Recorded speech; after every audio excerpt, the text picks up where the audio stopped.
"Sir, step away from his dock immediately." The cop's hand was already hovering near his belt when I started laughing. Not nervous laughter, but the kind that comes when you realize the whole damn universe just handed you the ultimate punchline. 30 seconds earlier, the HOA president, Delilah Whitmore, had been screaming from across the lake that I was trespassing on her property. She was wrong, of course, because what she didn't know was that I owned every drop of water under her $1 million dock.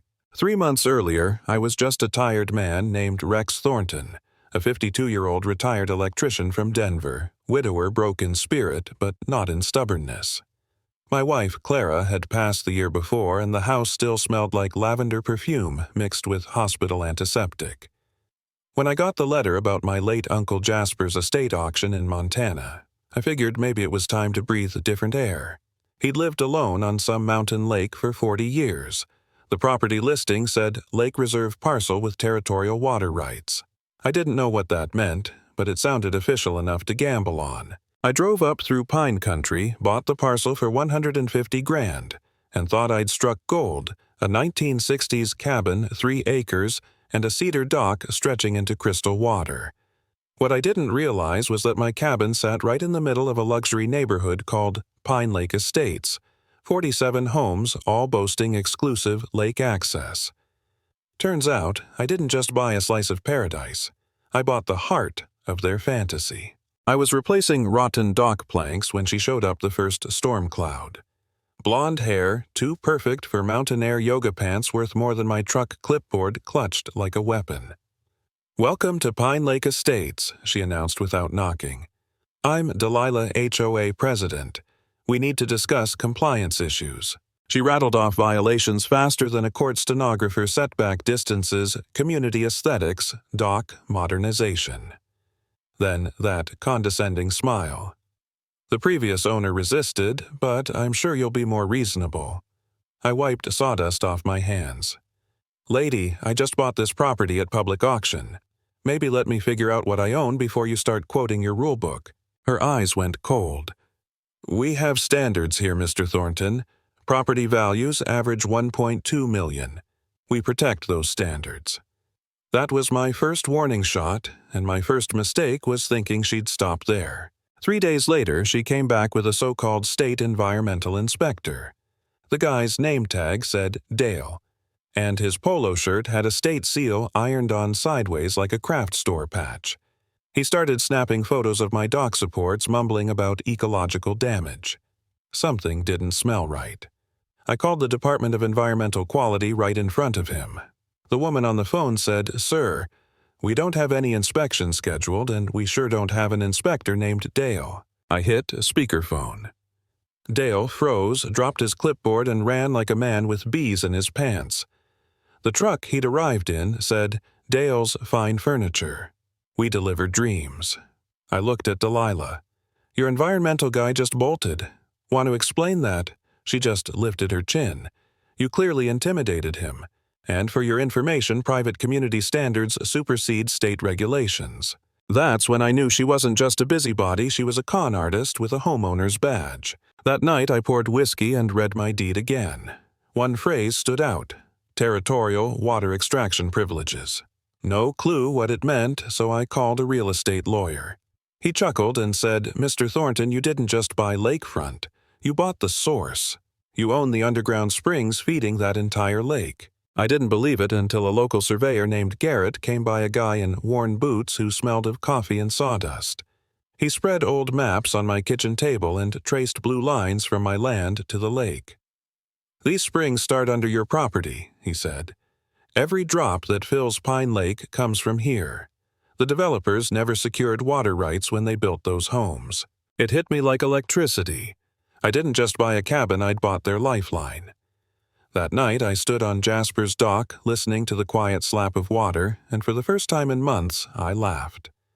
Uncle Jasper, that sly old hermit, had left me a weapon disguised as inheritance. But power draws fire.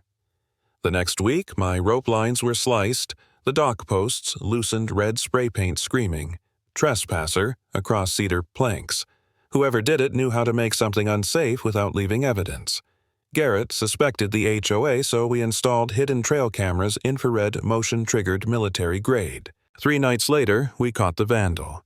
The footage showed a lanky teenager cutting ropes and taking a call mid-job. "Yeah, Mom, I'm almost done with the dock.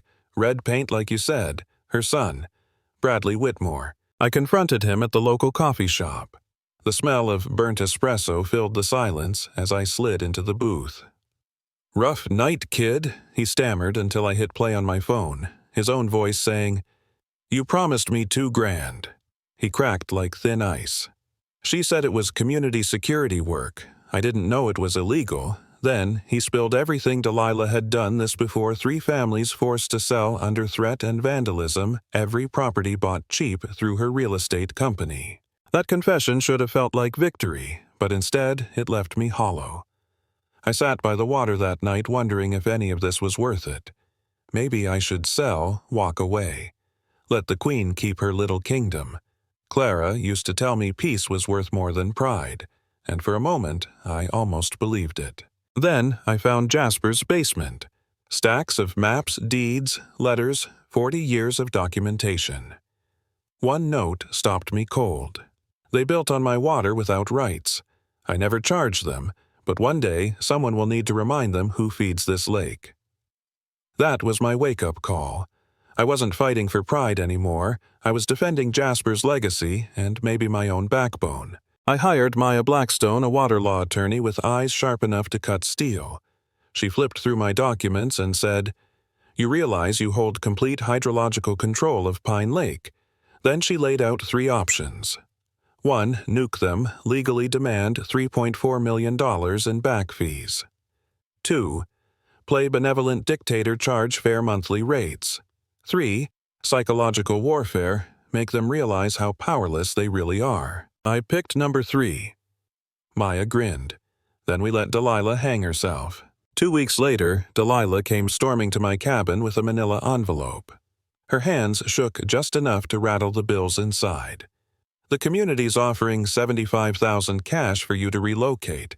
Fresh start, no hard feelings." I hit record on my phone.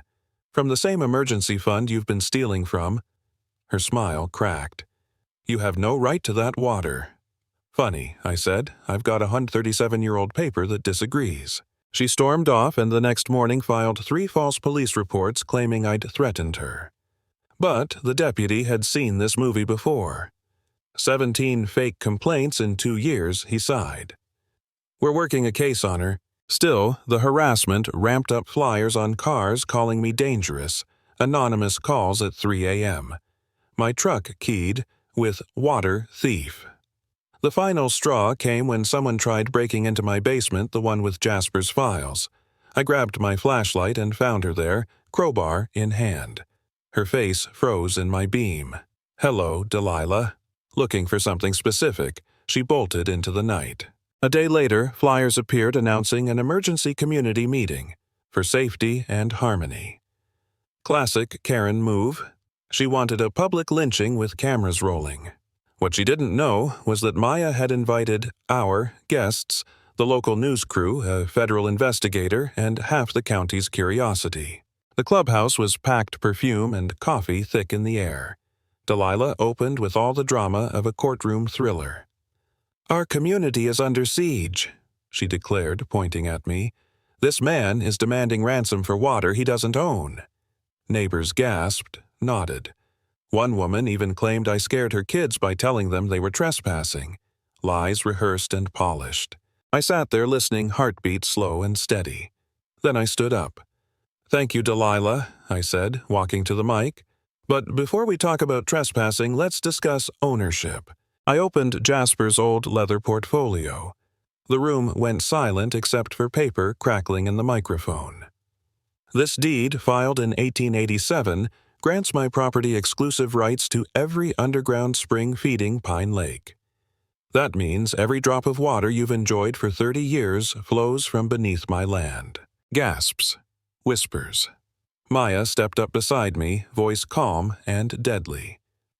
"Montana territorial water law predates all HOA regulations. Mr. Thornton could legally shut off this community's water supply tomorrow. Delilah shouted. "He's lying." "Fabricated documents." Maya smiled. "Then let's play the recordings." First came the audio of Delilah offering me $75,000 to leave. Her own voice echoed through the hall. Then the video of Bradley cutting my ropes, his voice saying, "Yeah, Mom, red paint, like you said." The room exploded, neighbors yelling, some standing, some crying. Delilah lunged for the mic, shrieking, "This man is destroying our community." But the deputy stepped forward, cuffs ready. "Delilah Whitmore, you're under arrest for embezzlement and filing false reports."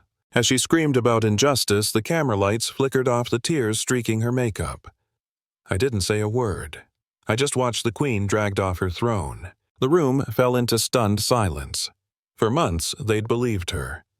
Now the truth was staring them in the face, signed, sealed, notarized, and recorded on live television. I didn't feel triumph, just exhaustion. But maybe that's what justice feels like, not fireworks, just quiet relief that the noise has finally stopped.